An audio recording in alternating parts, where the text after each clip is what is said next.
जो जावेद जी हैं ये साफ कह रहे हैं, भाई खैरा सरकार से हमें जमीन थोड़ी ना मिली है, ये तो हमारे ही धर्म के लोगों ने समाज को बढ़ाने के लिए या समाज के कमजोर वर्ग को सहायता देने के लिए ये परंपरा शुरू की है।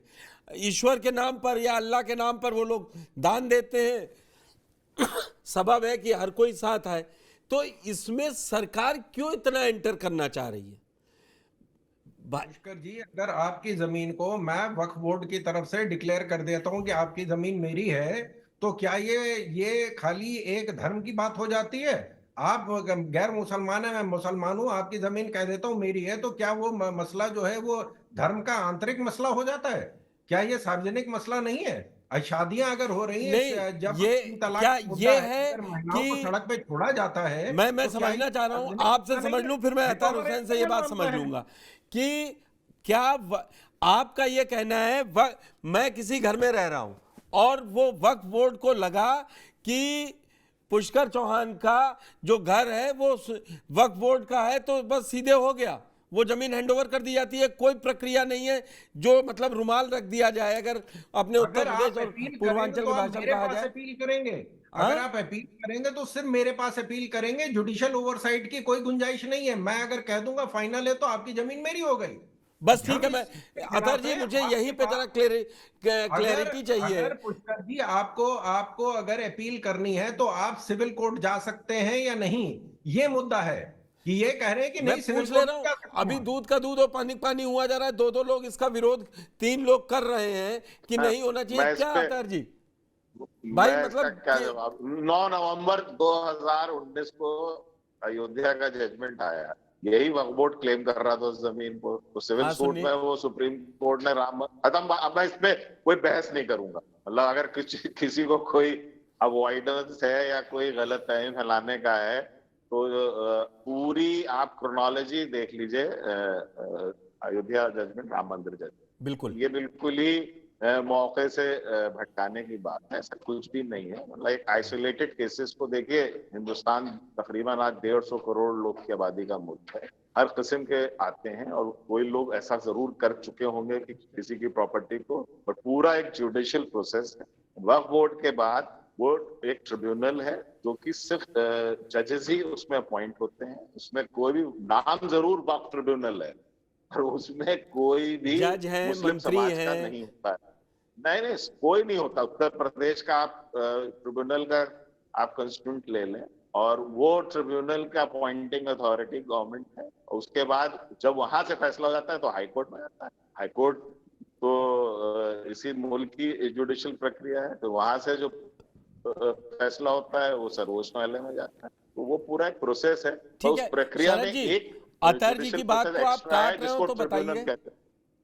अतर जी की बात को आप चैलेंज कर रहे हो तो बताइए। उन्होंने तो एग्जाम्पल के साथ बता दिया कि पूरा कब से केस लड़ा सुन्नी वक्फ बोर्ड ने, गलत सुन्नी वक्फ बोर्ड ने ही तो मांग की थी। जी जी, वही पार्टी थी। सुन्नी वक्फ बोर्ड को ही जजमेंट में 5 एकड़ की जमीन भी मिली, तो उसका मिली है।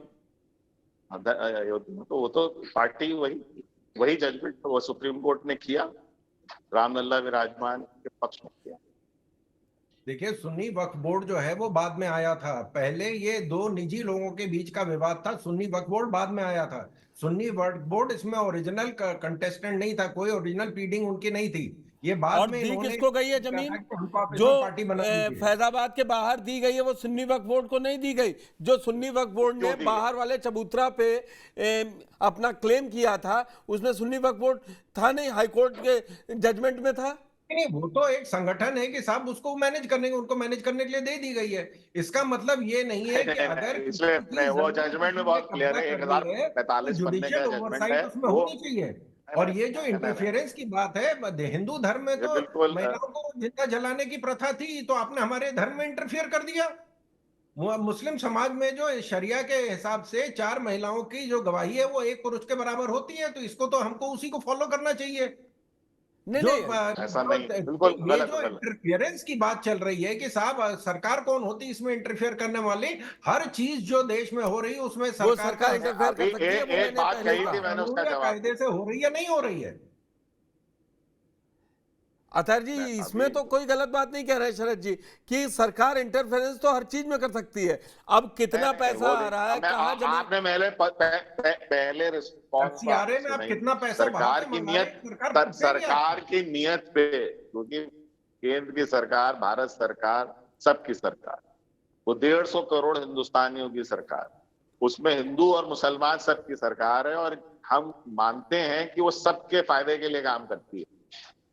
पर जो पब्लिक डिस्कोर्स है उसमें गलत तथ्यों को ना रखा जाए। मैं बस इसका मैं फिर से आपके माध्यम से सवाल उठा रहा हूं कि पूरा मैं 3-4 दिन से जब ये डिबेट चल रहा है एक डिस्कोर्स सुन रहा हूं कि इतने लाख करोड़ की वक्फ की प्रॉपर्टी, तो ये मुसलमानों की जो इबादत गाहें हैं, उनके जो कब्रिस्तान हैं जहां पे वो दफन होते हैं, उनको बाजारू बना देना ये अच्छी बात नहीं है। किसी अच्छा सभ्य समाज में शोभा नहीं देता है, और इसको थोड़ा समझें, डायलॉग रखें, आपस में भाईचारा रखें कि आप उनकी बातों को समझें। और यही होगा जो एपीसी में एक्चुअली डायलॉग नहीं है, इश्यूज नहीं पता है एक दूसरे को। चाहे वो मुस्लिम समाज हो, वो ये नहीं समझ पा रहा है कि भारतीय जनता पार्टी की सरकार उनके लिए क्या फायदा करना चाहती है, या भारतीय जनता पार्टी के कुछ लोग जो फैसले ले रहे हैं वो समझा नहीं पा रहे हैं या समझ नहीं पा रहे हैं क्या बेहतर करना है। तो ये डायलॉग की प्रक्रिया को बढ़ाना चाहिए, और लोकतंत्र में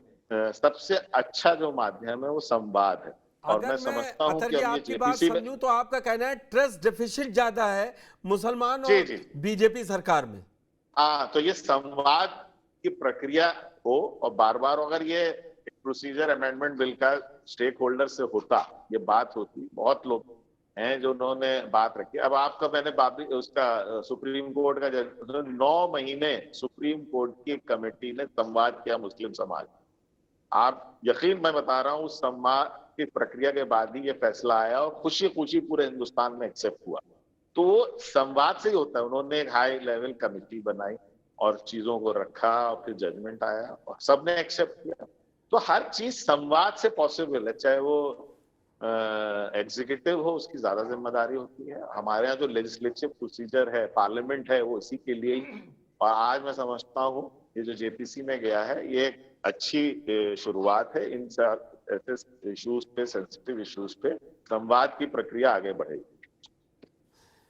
शरद जी, वही बात आई आखिरी में निकल के जो मैंने आपसे कहा था मुझे, जी जी जी, मैंने आपसे पहले जब ठीक, तो धन्यवाद मैं मतलब कोई पीछे हट नहीं रहा हूँ, क्योंकि मुझे ट्रैवल करना है, तो मुझे जाना है। मैं आप सब लोगों का बहुत आभारी हूँ। प्लीज, मैं क्योंकि शो के शुरू में ही मैंने पुष्कर जी से कह दिया था कि आई हैव टू मूव, मैं 8:45 बजे मुझे बाहर जाना है, तो मेरी सवारी छूट जाएगी। ठीक है। शरद जी, ट्रस्ट डेफिसिट वाली बात आई, अतः जी ने कहा, बड़ा एग्जाम्पल देके समझाया कि अयोध्या पर फैसला आने से पहले सरकार, कोर्ट ने बात करी, संवाद किया, और खुशी खुशी बन गया। 22 जनवरी को उसकी प्राण प्रतिष्ठा कार्यक्रम भी हो गया। कहीं एक आवाज नहीं सुनाई पड़ी। राजनीतिक दलों का विरोध, और मैं उसको नहीं देता हूं, आम जनता में कुछ ऐसा नहीं दिखाई दिया कि वो बहुत विरोध में थे।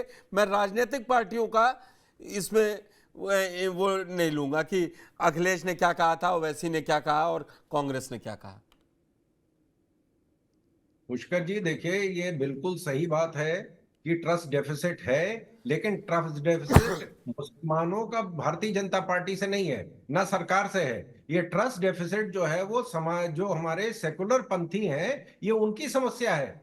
केंद्र सरकार ने और सुप्रीम कोर्ट ने, माननीय सुप्रीम कोर्ट ने कहा था कि साहब राम मंदिर का फैसला बाहर कर लीजिए, हम तो तैयार हैं इसके लिए। बिल्कुल। हमारे जो सेकुलर दुबे फ्रंट था वो इसके खिलाफ आप लोग लड़ाई लगवा रहा है विपक्ष। देखिए वो जी, मैं शरद जी आपकी बात ले लूं, नहीं तो दुबे जी कहेंगे मुझे टाइम ही नहीं दिया। वैसे भी वो आपको महंगाई और सब बता रहे हैं।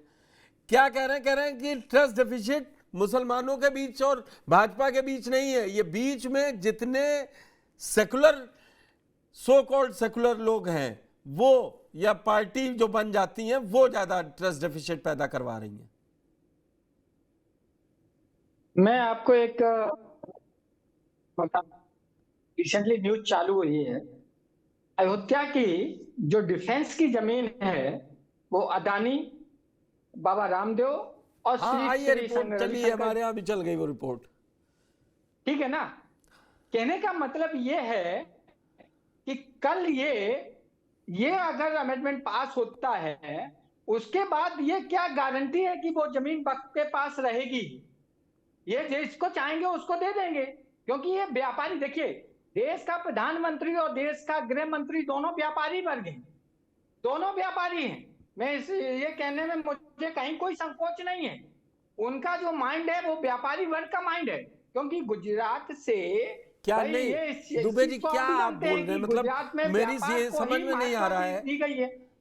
मेरी ये नहीं, शरद जी आपसे ही आंसर लेंगे इस बात का जो आरोप लगाया है, मगर पहले मैं भी समझ लूं। वो ऐसा अमेंडमेंट ला रहे हैं कि फिर ये थोड़े दिन बाद किसी और को जमीन दे देंगे, दे सकते हैं? क्या है मुझे बताइए, आपने पढ़ा हो लेजिस्लेशन में तो ऐसा कुछ नहीं है ना, किसी विपक्ष ने यह आरोप लगाया है। लिखा है कि वो जमीन उनके पास ही रहेगी, ऐसा कहीं लिखा है कि हम वो जमीन सरकार उसको अपने अंडर में नहीं लेगी और उसका उपयोग वो नहीं कर सकती। जमीन का एक तरीका है ना, वक्फ बोर्ड के नाम 8 लाख नंबर है कितना, वो पूरे देश में है जमीन, तीसरे नंबर पे। तो वो आपको सरकार उठेगी, दुबे जी को दे देगी, शरद जी को दे देगी। अच्छा अगर ऐसा नहीं था तो ये डिफेंस की जमीन क्यों दे दी गई? अयोध्या से मात्र मंदिर से 6 किलोमीटर दूर